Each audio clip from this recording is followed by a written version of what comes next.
what a fantastic life I've had. Nothing in the world would ever make me part with it. It was completely different from my expectations and fantasies. Linda Evans is so content at the age of 82 that it will blow your mind. She used to make $100,000 every show. Currently, she is out in the middle of nowhere cutting her own wood. The once wealthy TV star disappeared after leaving Hollywood for an undisclosed location in Washington. The most bizarre part, though, is not that. Age 74, she was apprehended. When she returned at the age of 79, it shocked everyone. Her TV stunt involving a live eel stunned the world and sent shockwaves through the web.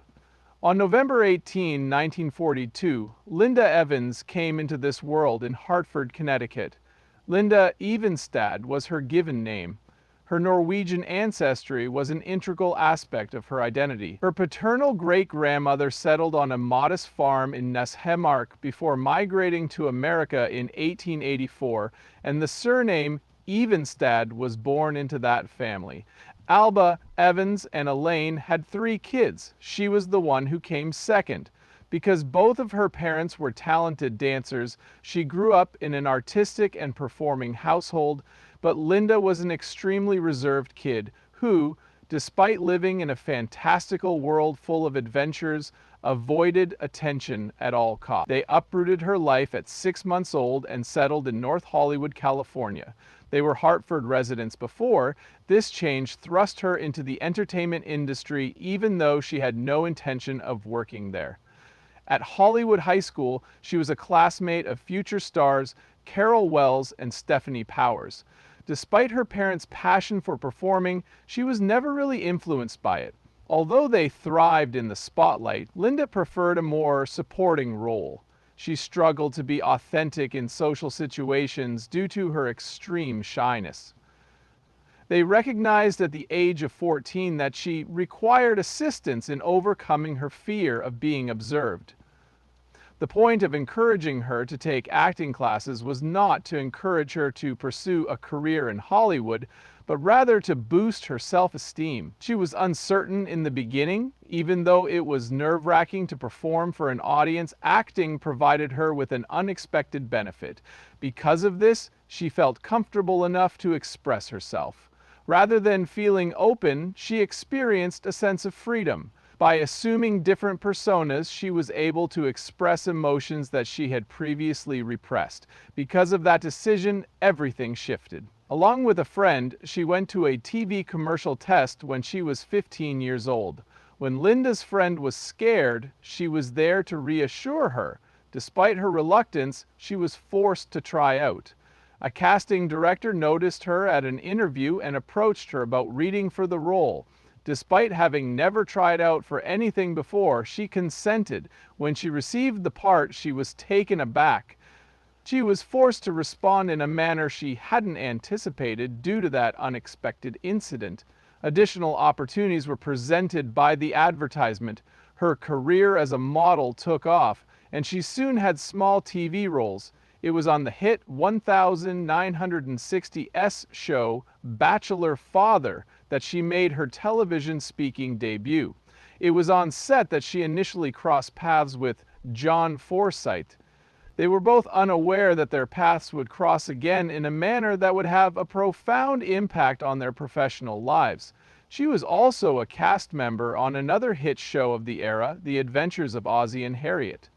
Linda gained confidence and comfort in front of the camera through supporting roles in her early roles, even though she had never intended to work in the industry.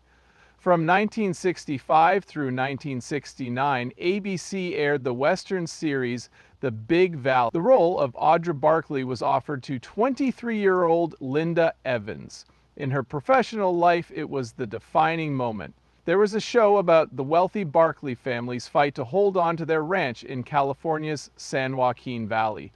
Along with renowned Hollywood actress Barbara Stanwyck and up-and-coming actor Lee Majors, Evans appeared in all 112 episodes. Being the youngest of her family's children wasn't the only thing that made Audra Barkley unique. She was courageous, compassionate, and fearless in her defense of justice. Audra was a standout during a period when television shows were beginning to feature more powerful female characters. Evans gave her a great deal of charisma and nuance, making her one of the show's most beloved characters. At first, she was on the verge of declining the role. Her boyfriend wasn't a fan, and she considered bailing, but the producers wouldn't budge. Because of that decision, everything shifted. The show was so successful that it took home an Emmy for Outstanding Achievement in Film Sound Editing in 1966. For Evans, it was about much more than that. It was sheer luck that catapulted her to stardom. Collaborating with Barbara Stanwyck was a watershed moment in Evans' career. Stanwyck was infamous for her serious demeanor and relentless pace. From her, Evans gleaned the art of captivating audiences on screen. At one point, being present in a scene that stays with you forever was something Evans struggled to grasp. While filming, Stanwyck simply kicked her onto the set since she said nothing. We got the message. That experience, Evans reflected afterwards, gave me faith in her acting abilities. Their bond went beyond that of mere performers. The show was airing when Evans's mother passed away. She felt better after talking to Stanwyck, who went so far as to say, "I'll be your mom now." It was a very meaningful statement. Not only was Stanwyck Evans's guide, but she was also an integral part of Evans's life. The lessons of self-control and perseverance that she instilled in Evans stayed with her throughout her professional life. Linda Evans had already achieved stardom in the television industry by the time 1969's The Big Valley aired. Midway through the 1970s, she began to play more daring and unexpected parts, breaking away from the image of the pretty girl she had cultivated on television. In 1974, she co-starred with Richard Burton and Lee Marvin in the film The Klansman. An enraged Southern town on the brink of racial violence was depicted in the film, which was based on the same titled book by William Bradford Huey. Nancy Poddett, portrayed by Evans, was a young woman whose assault exacerbated tensions between the town's black residents and the white police. Reviewers weren't unanimous in their assessment of the film's attempt to address pressing social issues. As an alternative to stimulating thought, many saw it as self-serving. The Klansman remains significant despite the criticism because it depicts the tumultuous period of race relations. An O was also printed on it. The fact that it was one of J. Simpson's earliest acting roles adds to its intrigue. In the 1975 police drama Mitchell, which co-starred Joe Don Baker, Evans had a completely different role. Greta, a haute escort, became entangled in a perilous and corrupt world, and she played the role. Baker played a tough detective in the film who took a unique approach to pursuing powerful criminals. Greta was more to me than a pretty face. She played a significant role in the plot because she was involved in the larger issues that the film dealt with. Few people liked Mitchell back then. Critics agreed that it was forgettable and characterized it as mindless television entertainment in the New York Times and elsewhere. However, it received a peculiar second chance in the 1990s when Mystery Science Theater 3000 aired it.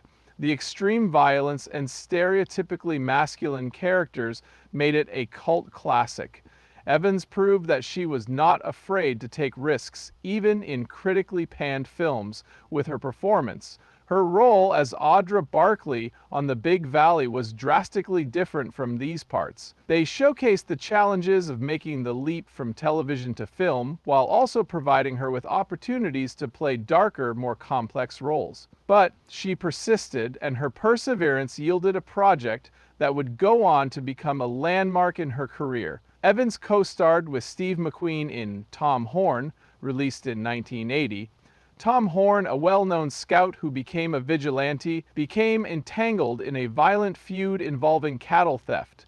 He lived the life that inspired the film. As he sought to make sense of a world that was evolving, Horn struggled with the ghosts of his violent past. As Horn, McQueen acted. Among the few individuals who were kind and got along with Horn, Evans portrayed Glendaline Kimmel, a teacher. In a story mostly about law-breaking and treachery, her character brought warmth. Tom Horn's creation was fraught with issues. Having mesothelioma, a rapidly spreading cancer, was already deteriorating McQueen's health. His illness gave his performance a subtle intensity that made it a career highlight. Critical reception for the film was uneven. While some critics praised McQueen for his authenticity and depth, others felt the film dragged. Over time, Tom Horn gained more and more fans, particularly among Western enthusiasts who initially considered it one of McQueen's lesser-known films. It was clear to Evans from the film that she could succeed in a collaboration with a major Hollywood star. There was a significant shift in her work as well. Even though her breakout role was yet to arrive, she continued to star in films. She had 39 years on the clock. Before landing the role of Crystal Carrington on Dynasty, many believed Linda Evans was past her prime for a leading lady role. Director Aaron Spelling, however, broke all the norms of the industry. The combination of Evans's attractiveness and friendliness was ideal for him. She was Blake Carrington's secretary and wife Crystal. When Dynasty premiered on January 12, 1981, she was paid $15,000 every performance right from the start. That had increased to $100,000 by 1989, establishing her as the highest paid television actor. With this part, Evans was given another opportunity. Although she achieved fame in the 60s as a star of The Big Valley, her life took a dramatic turn in the 70s. Dynasty was supposed to be her big comeback, even though it didn't appear that way at first. The first season was a disaster for the show, with ratings that peaked at 29. Joan Collins's 1982 appearance as Alexis Carrington, Blake's ex-wife, altered the course of events. Dynasty soared after her arrival. By 1984, 20 million people were tuning in weekly, making it the most watched program in the United States. Playing Crystal required more than just an elegant appearance. A lot of effort was needed to complete the task. The 1983 Lily Pond brawl between Crystal and Alexis is widely considered a watershed moment in the show's history. Filming took place over the course of 2 days, and Evans was adamant about performing all of the stunts herself. A cultural phenomenon, that scene was seen by 30 million people. Crystal and Alexis' on-screen feud was a huge hit with fans, but life without them was dull. Collins and Evans had a tense relationship. Collins enjoyed rehearsing scenes until he had complete control over their progression, and he was excellent at stealing the show. Evans preferred a less formal approach. Things became tense due to this style difference. During a fight scene, Collins accidentally hit Evans in the jaw. She facetiously remarked, "That's not acting." Evans found it amusing. She turned down the opportunity to film the scene where Alexis belittles Crystal at a charity gala. Things escalated to a boiling point in 1985 when Collins criticized Evans's table read performance. Furious, Evans stormed out.